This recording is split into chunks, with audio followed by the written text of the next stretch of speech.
kids, happy Sunday. Thank you so much for joining me this week. Kids, we are on the fourth Sunday of Lent, and we are reading our book, Benjamin's Box.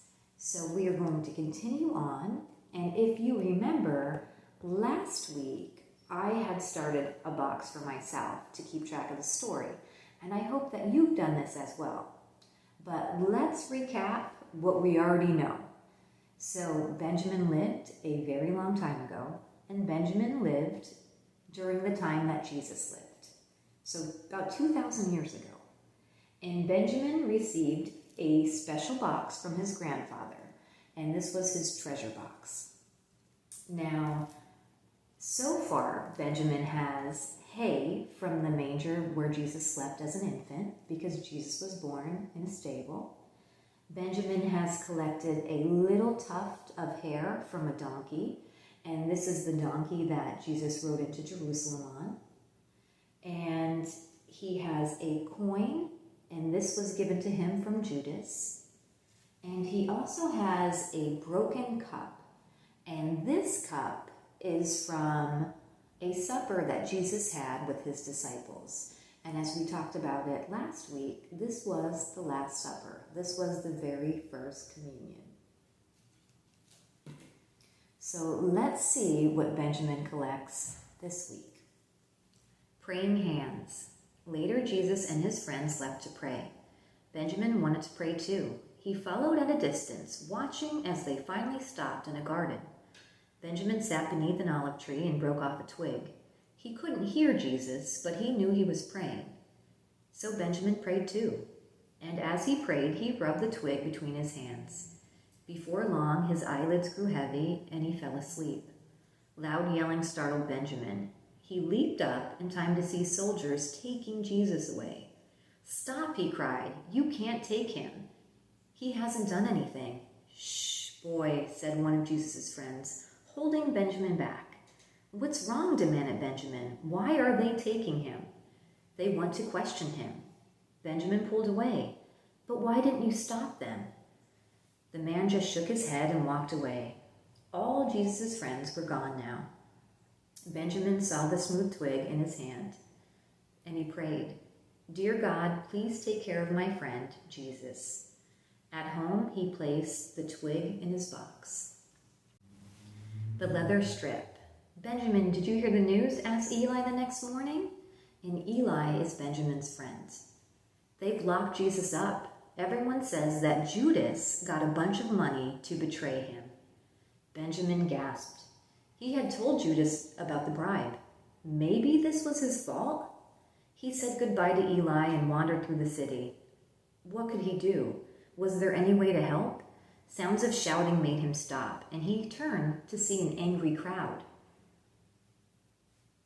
"What's going on?" asked Benjamin. "Did they hurt Jesus?"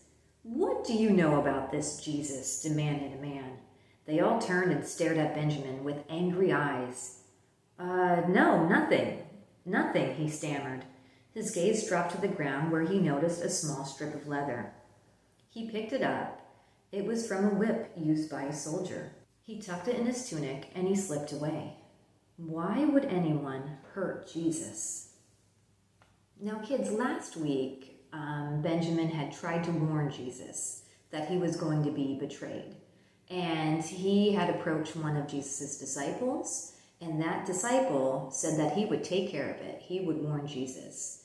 Now, that disciple's name was Judas. And now we're learning that Judas is the one that actually betrays Jesus for money. The thorn.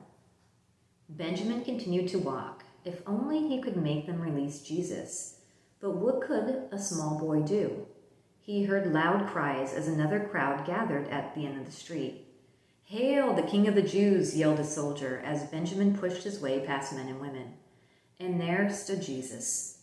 Benjamin looked into Jesus' eyes as Roman soldiers threw a shabby robe over his back. He expected to see hatred, but instead saw only love. Just then, a soldier shoved a crown of thorns onto Jesus' head. Benjamin's eyes filled with tears. Why are they doing this? A few days ago, everyone had called Jesus a king when he had entered Jerusalem. Now it seemed they all disliked him. Benjamin squatted down and buried his head in his hands. Please, God, he prayed over and over. Please make them stop. When he finally opened his eyes, the crowd had moved along, and Jesus was gone. He walked over to where they had scorned his friend and picked up a thorn. He ran home. His parents paused to hear his story. Then they sadly shook their heads and returned to their work. Benjamin placed the thorn and the leather strip in his box, the nail. Benjamin, called Eli, have you heard? Jesus is to be put to death on a cross. Benjamin went inside and he sat in a dark corner of his house. He did not want to talk or even think about this sad news, but in his mind he could still see the men hurting Jesus. I must go, he finally said out loud. If this is my fault, I can at least be there. I can pray for him. Where are you going? Asked his mother as he opened the door. To help a friend, he said. She nodded and touched his cheek. As Benjamin climbed the hill, he found a large spike. It was like those used by Romans to nail criminals to the cross. He tucked it in his tunic and continued on. 3 crosses stood at the top, but he could not force his eyes to look upon his friend.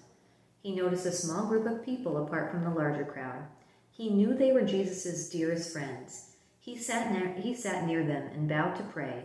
I'm so sorry, God. I'm so sorry. The die and the spear. Benjamin watched as soldiers gambled for Jesus' clothes. He tried to shut his ears to their cruel remarks. Finally, he forced himself to look up.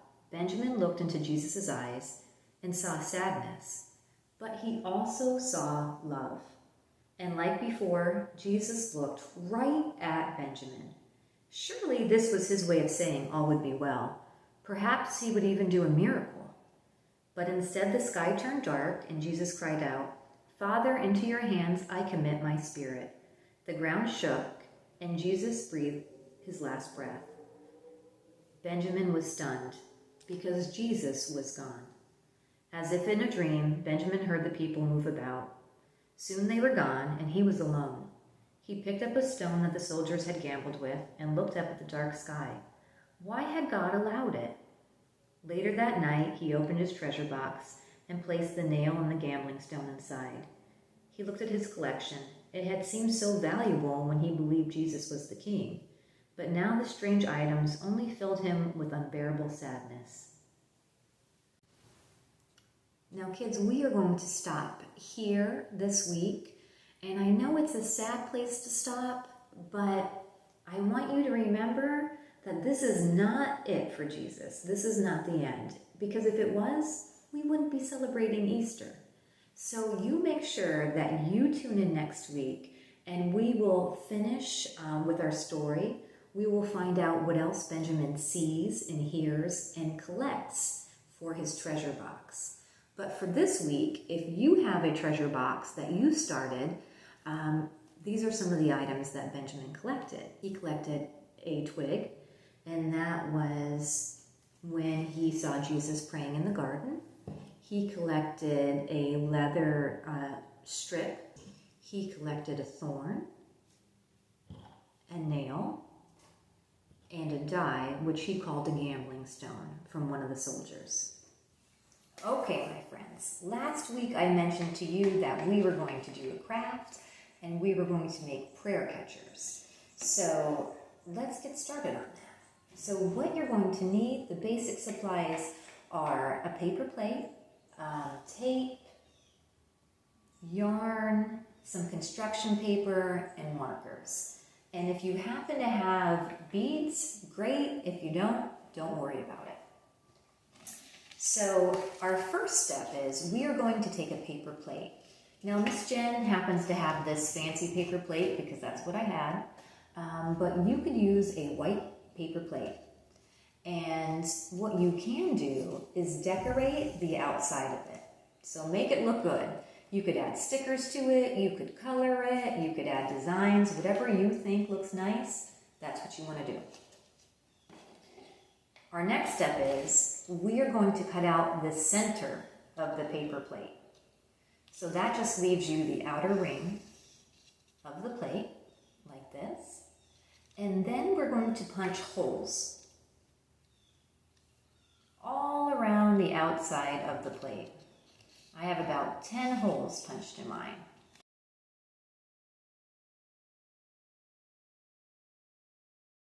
So these are my feathers, and this is optional for you if you would like to do it, but I kind of like the idea of a reminder of things that I could pray for.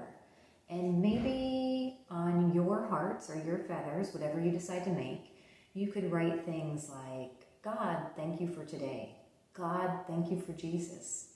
God, I need your help. God, please be with me. God, thank you for my family. God, please bless my friends. These are the kind of things that you want to write on your feathers or hearts. So you're going to write one thing on each side. Now our next step is to take a nice big long piece of string, a nice big long piece, and start lacing your paper plate. Make sure that you go through all the holes. Doesn't matter which direction you go.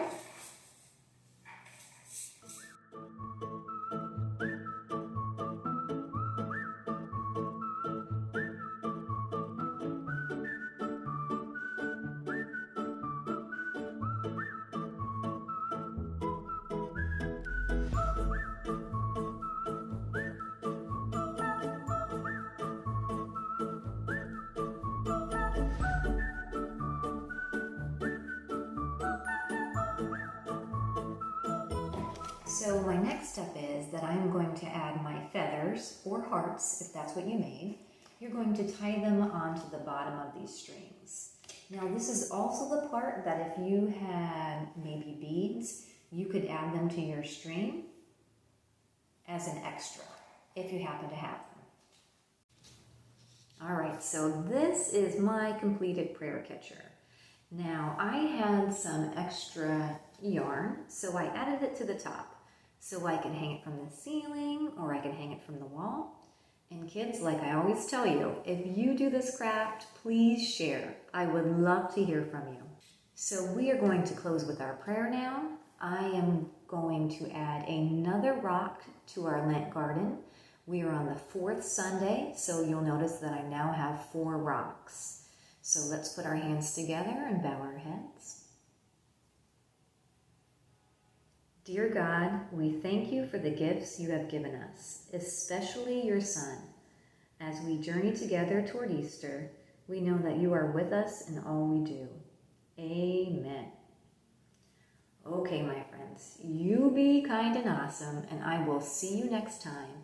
And be sure to tune in to see what Benjamin adds to his box. I think it's really important that you tune in next week. Take care. God bless. Bye-bye.